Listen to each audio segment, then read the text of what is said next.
It's mid-October and we've been summoned back to Ardnamurchan in the Scottish Highlands.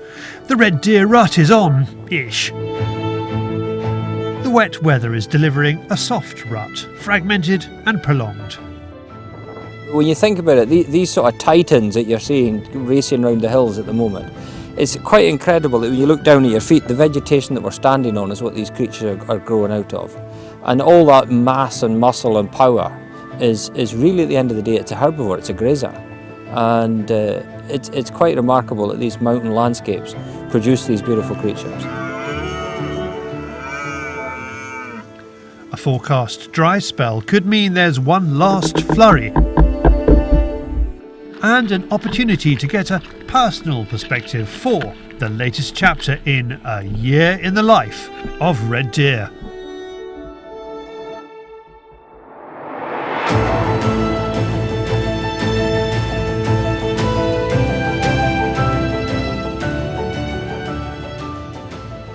If you like big and bold, then the Red Deer Rut is the most impressive wildlife spectacle in the British Isles. It attracts wildlife tourists and hunters from all over the world. It's so exciting to watch, just watch another stag come on the scene and then to see the stag react to it and to look after his hinds, absolutely awesome. When we were out in September, we could see the stags were fit, prime, ready to go, and we're now joining them at the tail end of the rut.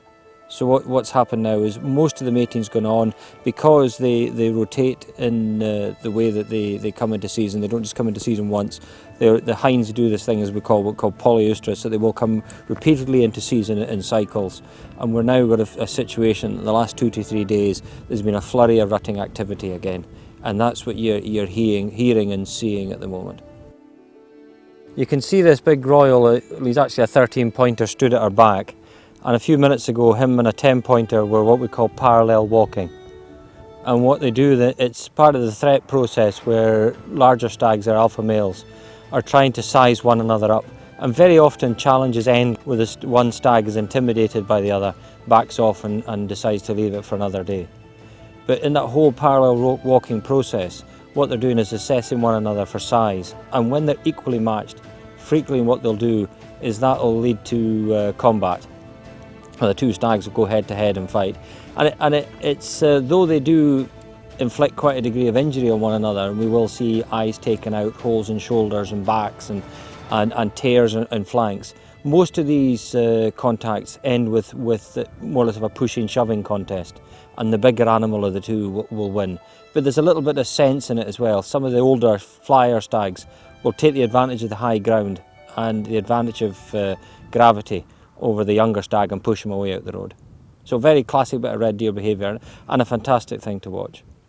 It's all very well seeing these animals roar and strut from afar, but is there any more to be learned from being that little bit closer to the action? Well, we've been working on the practicalities of fixing a camera to the head of a wild stag and releasing him back into the herd to capture some interaction. The on-off nature of the rut has made it difficult to predict when would be the best time, but if it's going to happen at all, it's today. Look at this. He's going to thrash the antlers on someone. He knows it's there. He knows it's there. You can see him he knows there's someone on his head. I think you'll find you'll get him working bracken with it quite quickly, you know? I'm just quite delighted with it. I'm now, like you, desperately keen to see what we actually get in the next 5 hours. I'm quite relieved with that because I thought he'd dash for the trees. Oh, he's off for a good look round. He's looking for deer, isn't he? Yeah, he's off for a good look round. There'll be a big stag with hinds just round that corner. So much can go wrong. Did anyone actually press record? We'll know the results in 24 hours when we return to this 2,000 acres of Scottish hillside. In the meantime, there's hunting to be done. Niall still has stags and therefore still has clients. Al Kamatov is a Bulgarian businessman who lives in the UK. This mad keen hunter has hunting interests back home, but Scotland has a special place in his heart. Been able to connect with the people here, and of course watching deer roaring up in the hills What can be more beautiful than that? It's the closest way you can be to the nature, to the top form of the nature for this habitat. And once you live there, you want to live it again and again. Niall is, as always, selective about which stags he's prepared to remove from the herd. It takes most of the afternoon, but finally he spots an animal that is perfect for Al and the management plan.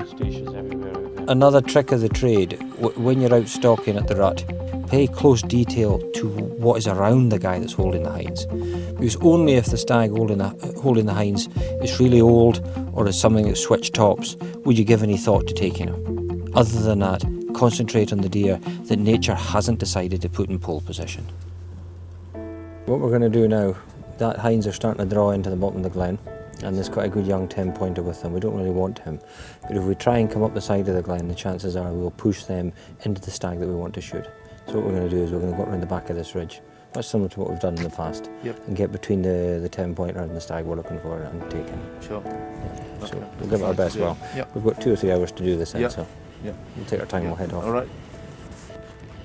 Considering that the deer, in Niall's words, haven't had a dry back in months, the weather is being kind to us.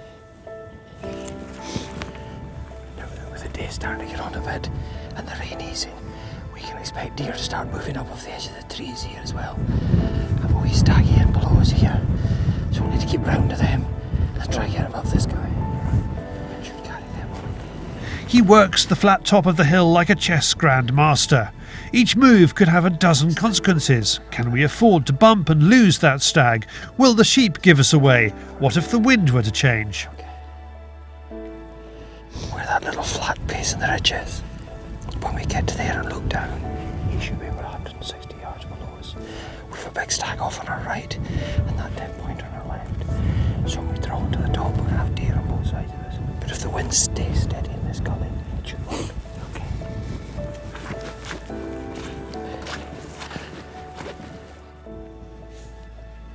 Eventually we arrive right above our chosen beast. We'll get a stick from your hand. How's that looking for you?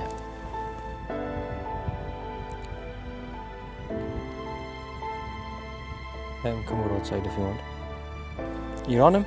Yep. On you go.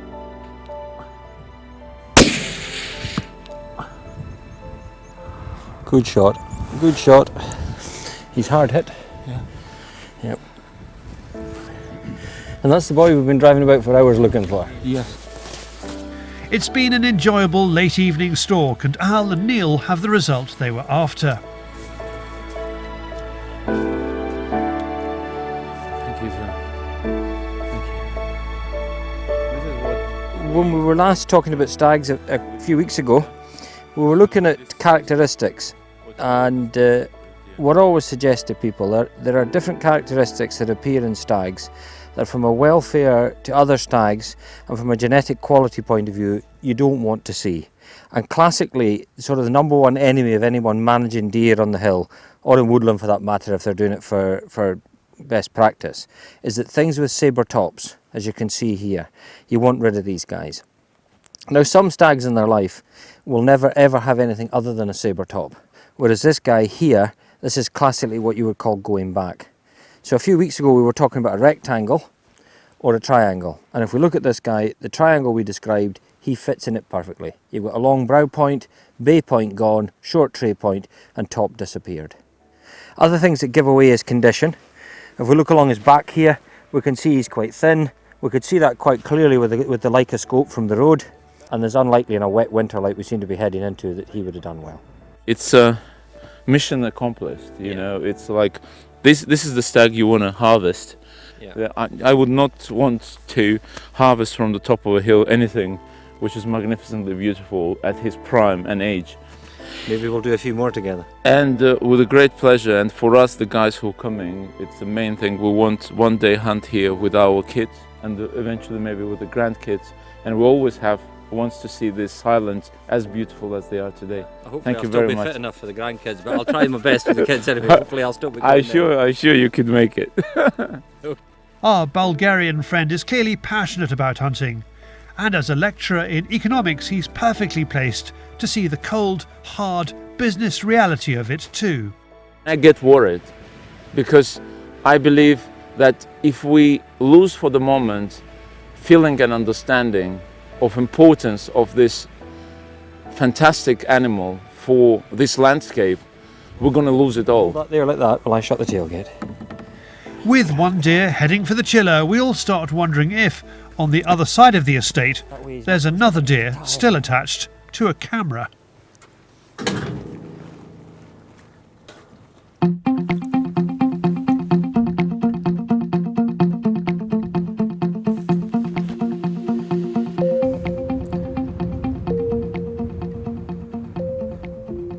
Absolutely, without a shadow of a doubt, you're right, the camera's not there. The plate that the camera was on is there, but the camera's not on it.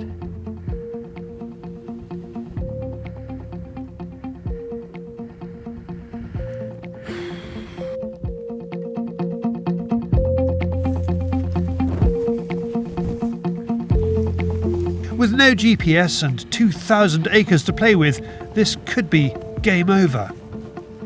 Niall uses his deer sense to check the area.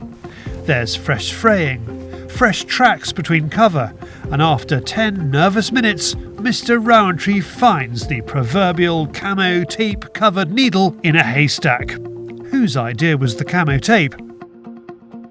So what did our stag get up to?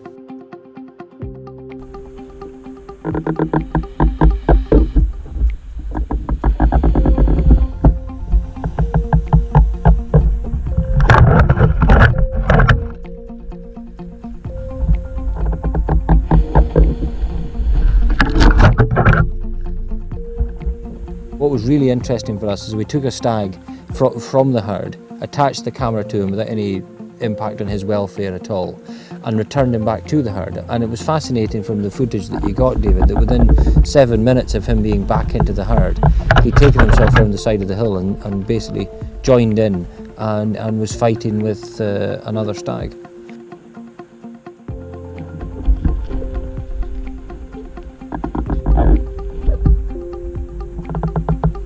What you will see when stags also show aggression, they tilt their head back, and you can see in that bit of footage you've got, it's rather excellent. You can see the stags are walking back forward toward one another with aggression. The other thing you'll hear them doing is they start to grind their teeth, and very often when you're feeding deer, it's an idea to keep an eye on park stags. So you hear them grinding their teeth and a little bit of the starey eye thing going on, then you know it's a sign of aggression.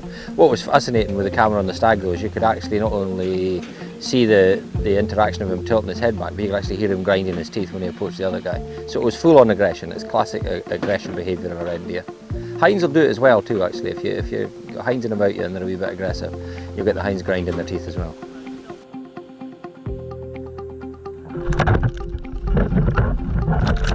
What was also interesting was to see from his perspective how he sees other big stags, and you've got a bit there where you can see him giving a big stag a wide berth.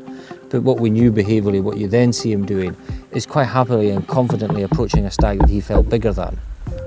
And then you've got a bit of jostling and conflict, and where he tried to assert himself and take over that group, and appears lost. At one point he's thrown a stag down the bank, and then something's happened, and when we catch up with him again later, he's gone and laid up for a while, and then before we run out of time on the camera, we can actually see him going back to the same spot, obviously intent on having another go again.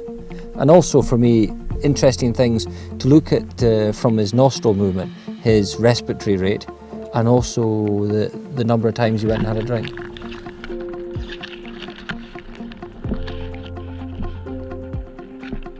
As well as drinking, a half-hearted roar and some thrashing around, there was a lot of resting up. But with camera intact and deer intact, it was a success, and something Niall is happy to refine and try again. This is an incredible spectacle. This is one of the few places left now in Western Europe where you can go and see large, free-living wild mammals behaving in the natural way with all the social interaction that goes on. Yes, let's do it again. Let's celebrate this incredible spectacle that goes on in the Highland Hills every year.